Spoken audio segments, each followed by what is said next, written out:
dirty, reactive, cheats. Those are the qualities I'm looking for in a player, and this is the formula I built to find them. Let's break it down, starting with why. I'm bringing the dark arts to Durham, and I'm doing it with Moneyball. That's using performance data to find players undervalued by the market. Over the last 3 seasons, I've been putting together ways to measure different aspects of our tactic, and it's done all right. We earn promotion at the second time of asking, before a top half finish with the 3rd best defensive record in our debut WSL campaign. That's better than I expected, but I think we can take it further. For that, I want to bring everything together into one single formula. Now, it looks complicated, because it is, but we can break this down into sections. Starting with the dirty. This is the ability to disrupt the flow of the game, preventing the opposition from finding a rhythm, and doing so without getting yourself sent off. First, I want players who commit a lot of fouls. Offsides count towards this number, so I need to subtract them from fouls made, and then I need to convert to a per 90 metric by dividing by minutes played and multiplying by 90. Then I want players who commit a lot of fouls without getting cards. For this, I sum yellow and red cards, and divide by the total number of fouls. I then subtract this number from 100% to get a non-booking percentage, the proportion of their fouls which do not result in a card. Those two figures are multiplied together to give me a dirty index. The next section is reactive. This is the discipline to hold your defensive shape, keeping play in front of you rather than chasing the ball, making it difficult for the opposition to play through. I start by summing the number of blocks, clearances, interceptions and key tackles, then convert it to per 90 to give reactive actions. I then want to know what proportion of all defensive actions are reactive, so I've taken reactive actions and divided them by the sum of blocks, clearances, interceptions, tackles attempted and pressures attempted. Those two figures are multiplied together to give me a reactive index. The final section is cheats. This is the gamesmanship to relieve pressure by winning free kicks. I start by calculating possessions, passes completed, shots, possession lost, and free kicks against, all ways in which a player ends their possession of the ball. I then divide free kicks against by total possessions to get a cheat index. So far, so good. I've got a way of measuring the qualities I'm looking for, but I'm going to be comparing across different positions and different levels of competition. I need to address that. For league strength, I'm going to key in on reputation.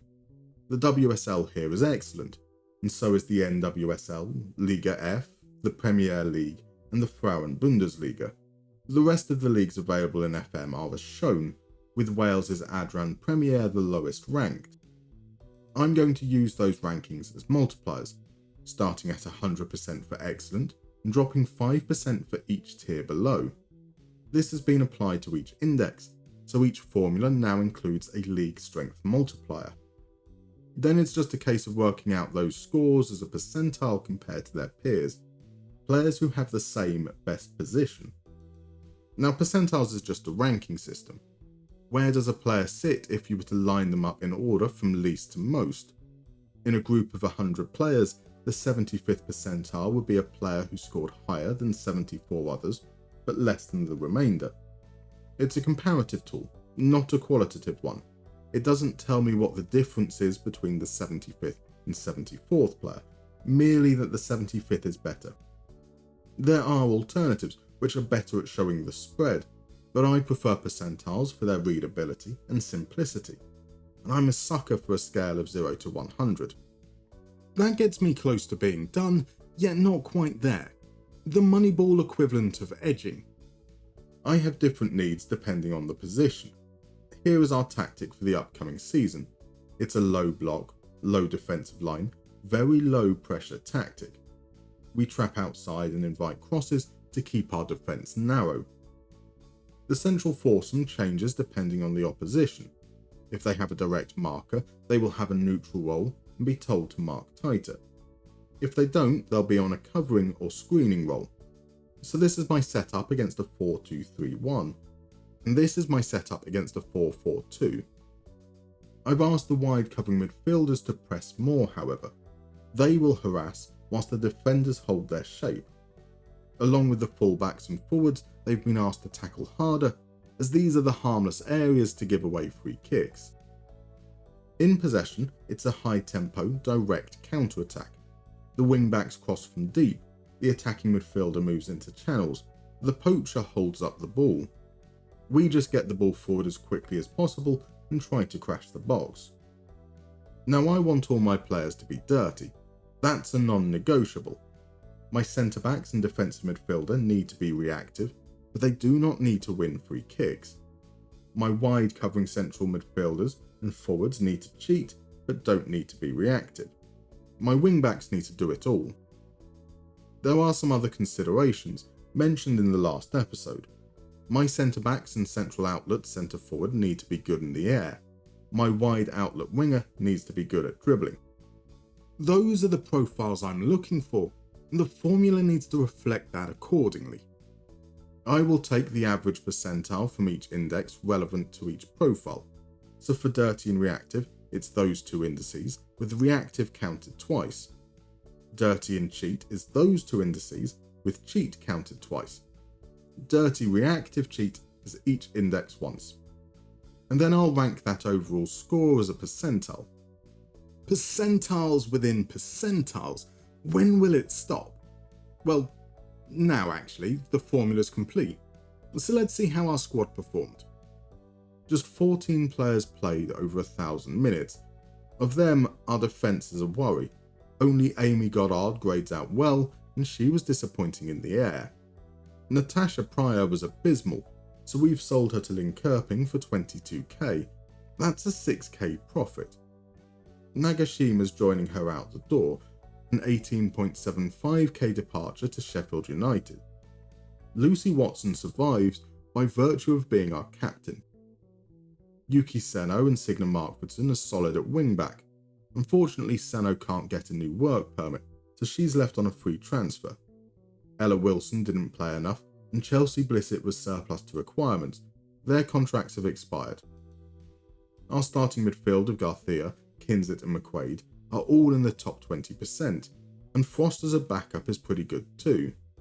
Tolan dropped down the pecking order, so she was sold to Sheffield United for 10k, whilst Mai Watanabe's contract expired. Up front, Millie Farrow was sensational leading the line.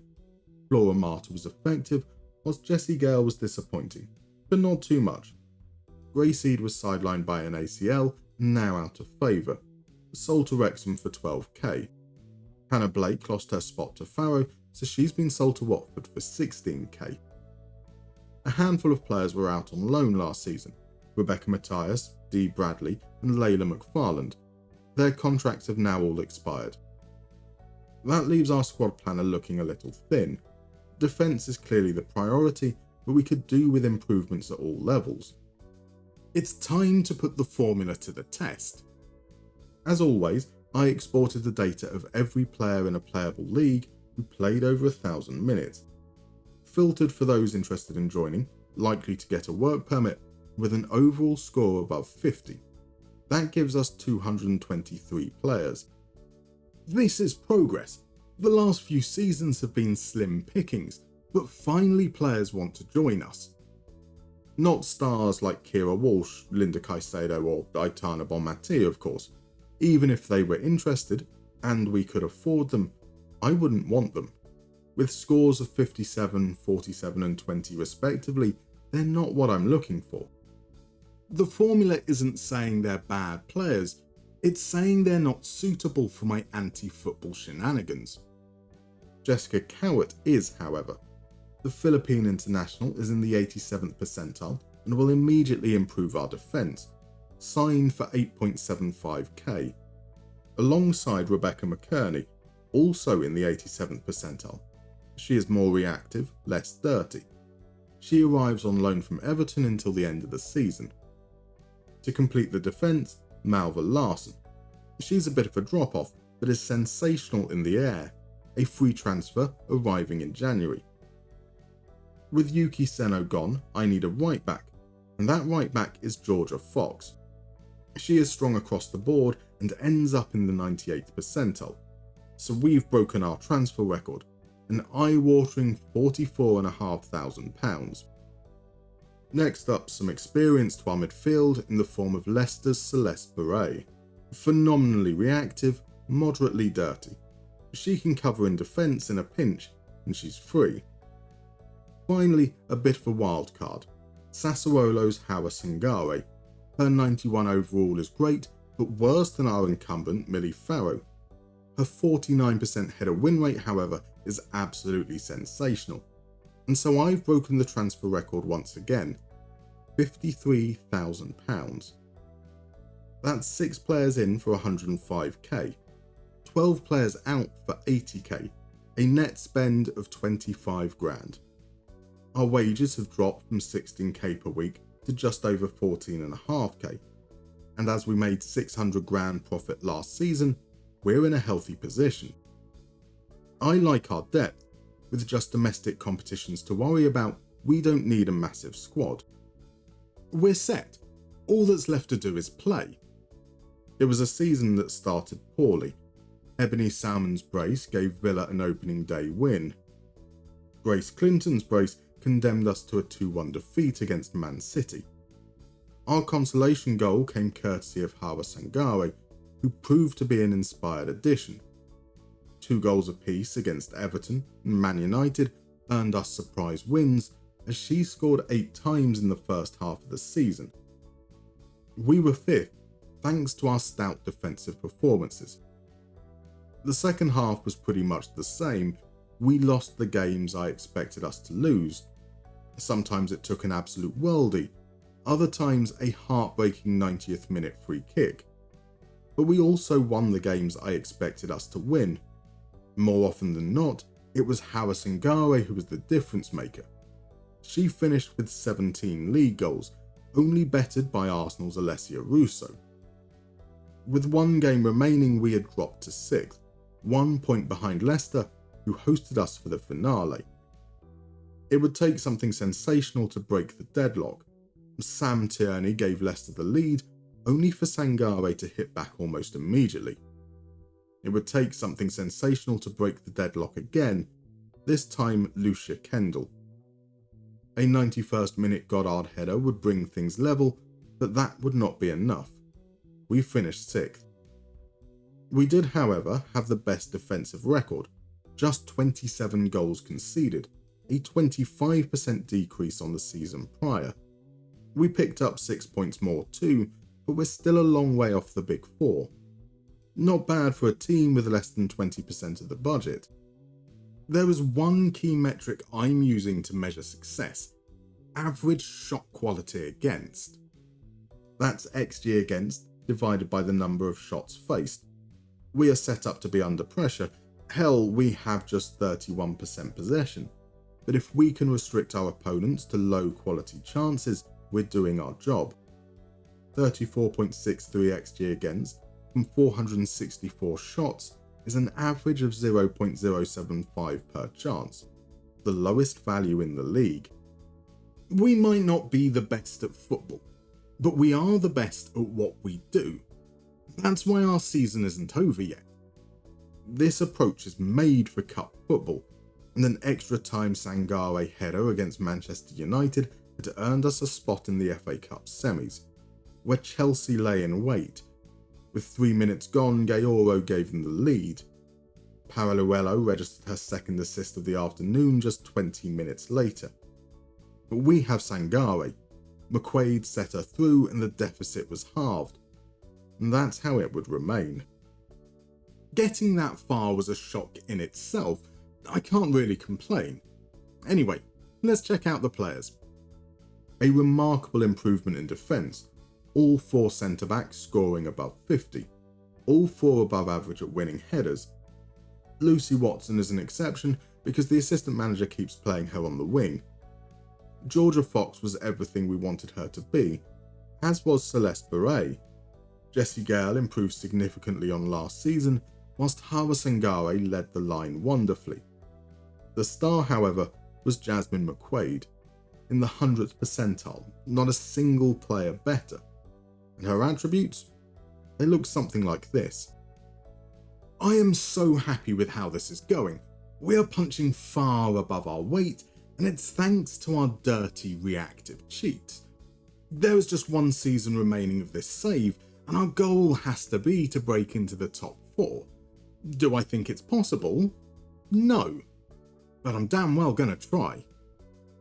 If you enjoyed this episode, please consider leaving a like or maybe even subscribing. Your support is greatly appreciated. And if you want to join these wonderful folks currently adorning your screen, you can become a member or Patreon. Details are in the description.